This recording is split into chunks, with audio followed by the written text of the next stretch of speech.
Good morning, Adam. How are you doing today? Errol, I'm great. How are you? Absolutely fantastic. I'm so proud of you in writing this book because in my heart, you have proven to the world that you have grown in your own shoes. You've had to walk this path for so many years, but when you read this book, this is about Adam.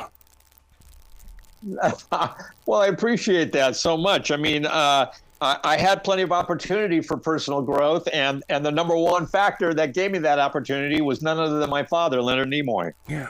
So many people have always said that we are the generation that doesn't want to share the history of our families, and that's why I think this book is so important, because as we inch closer and closer to Father's Day, we need to pass these stories to not only our grandchildren, but their grandchildren, because the interpretation has always been just an assumption.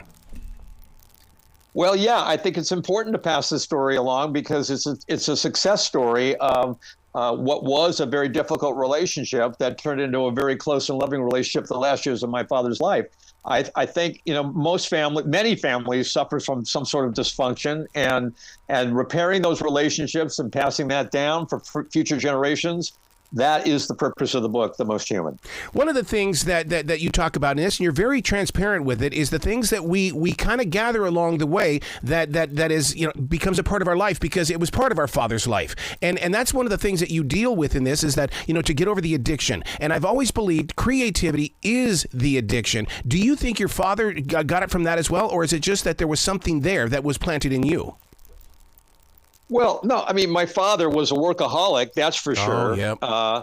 And it was the pressures of his life in Hollywood which created his turning to alcohol for some relief. I mean, he himself had stated in an interview with none other than Bill Shatner that it was the pressures of Star Trek that really started that habit. Yeah. So, the children of alcoholics and addicts have more propensity to have that kind of problem than they're on their own. And I became, alcohol was not my problem. It was marijuana, and I smoked for about 30 years. So my dad and I both had our addictions, and thankfully we dealt with those and found some recovery work, some sobriety, which helped us in our relationship. But what's inspiring about you is the fact that no matter what wall was standing in front of you, you turned it into a tool to where you could teach people. For instance, like teaching writing and directing.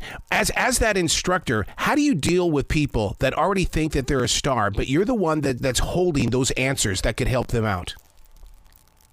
Well, you just try to, when you're teaching, I taught filmmaking for many years at the New York Film Academy here in Los Angeles. You just try to give them as much great instruction as you can and then get the hell out of their way. I mean, everybody has a story to tell, and I'm just around to try to help them tell it better. That is the same instruction I got from my father, by the way, when I transitioned from becoming a lawyer into directing TV. It's all about story. We're just trying to help people tell their own stories in the best way possible. I love that because I'm a broadcast instructor, and that is my goal, to get out of their way, but to give them the right tools, though, they've got to make their own mistakes. And I tell them, give yourself permission to screw up. Well, yeah, I mean, that's just a part of being human. That's what The Most Human is about, my book about my dad and I. I mean, we both screwed up on a number of occasions, and we have to accept that about ourselves and move on and just try to do better. Wow. Did you know as a child that your father was an icon? Yes, I did. You did? Oh, man. Of course. I mean, the popularity of Spock was almost immediate, and the fan mail was the proof of that. Fanzine, 16 Magazine accidentally printed our home address as the mailing address for fan mail to Mr. Spock, and it started coming in droves to our house. Sacks of fan mail showed up. The paparazzi were around all the time. My dad was mobbed in public when we were out and about as a family. Yeah, we knew pretty quickly that Spock was going to become an iconic character. I will never forget the day that your father spoke at Eastern Montana College up in Billings, Montana. And it was just one of those moments where the entire city embraced his presence in the way of going there to just listen. My dad really loved making personal appearances all across the country. He did a whole college circuit. I was at school at UC Berkeley, and people were watching Star Trek at 5 o'clock every weeknight. So the dorm would empty out, and everybody would be in the TV room. He really enjoyed that, going from town to town and visiting with the fans and meeting people. And It was just, a part of his career. What did you discover about yourself in putting together The Most Human? Because as a writer, you get into caverns that are hidden away way deep inside your soul. But man, when you get in there and start writing about it, things are uncovered. Well, yeah, I mean, I had to learn some tools, and I had some help actually about writing about things that were very personal, and writing about my father. What I really had to learn and practice was to tell the truth on the page about what happened with him, and at the same time, with the understanding that this is a man who built a character that's beloved by fans all over the world, and I had to really hone my craft to make sure that people understood that although I had some issues with my dad and that he's human, the most human, like the rest of us, that I was always very proud of him, and that I was always a fan of Spock myself.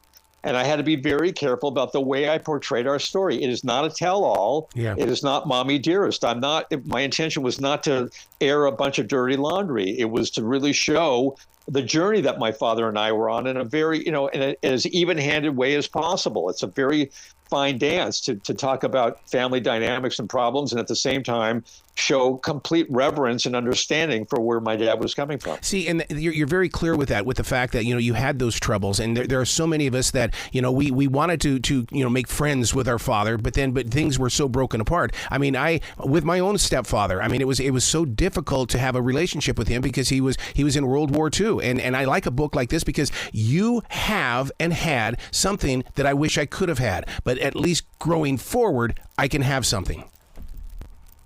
Yeah, sometimes it's hard to go back and work with a parent in that generation. And I think it was very important for me to resolve my relationship with my dad. He was from that generation.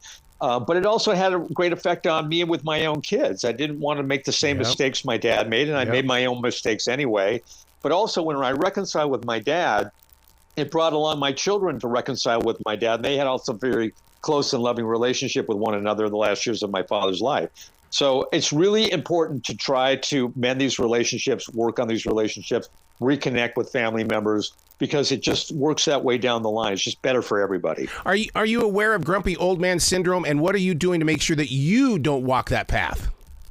Well, I tell you, I try to stay youthful in my old age. I exercise regularly as a part of my recovery and my sobriety.